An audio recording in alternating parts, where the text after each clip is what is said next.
de rășpălit pe tavan, uitați așa, mai de rășpălit aici. Pe aia trebuie tot pereții de jos, curățat.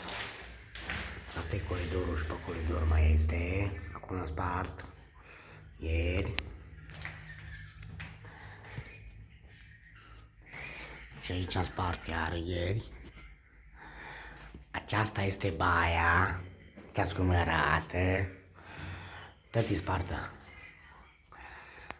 Aici sunt cabluri, aici vine, o să vină becul, acolo o să vină ventilatorul, în baie, ieșim din baie, aici este o living mare, tăi aici nu mai scule avem pe aici. Aici nu mai spărturi, mă șanță peste șanță. Uitați pe tavan, uitați cât e șanțoiul. Uitați cât e șanțoiul, uitați aici. Uitați cum pleacă pe grindă. Aici zeară. Niște prize care le-a spart ieri. Vedeți? Alea spulele. Vedeți, uitați și aici am spart ieri. Și aici. Vedeți? Vedeți? Și aici un balcon. Asta e balconul, vedeți? Și balconul trebuie curățat, spart, tot. Că nu s-a terminat, aici a fost o ușă, termopan, vedeți? Aici a fost o ușă și mergem tot aici unde am revenit și mergem încolo. Aici un coridor, tot șanțuri pe tavane la greu, pe perete, pentru doză, aici altul. Pe aici iară spart, pe jos, tot e spart.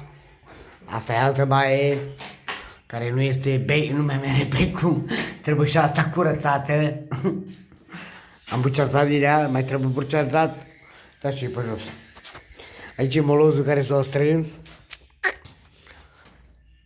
Și mai trebuie, mai să facem moloz. Aici e intrarea, uitați aici, tablou. Uitați cum s-o spart pe aici.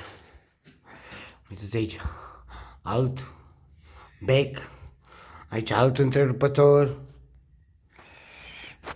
Și asta e bucătăria. Acum mă pun să sparg. Am spart aici o doză, nu se vede poate că de scară. Și trebuie să fac un șanț de acolo, vedeți?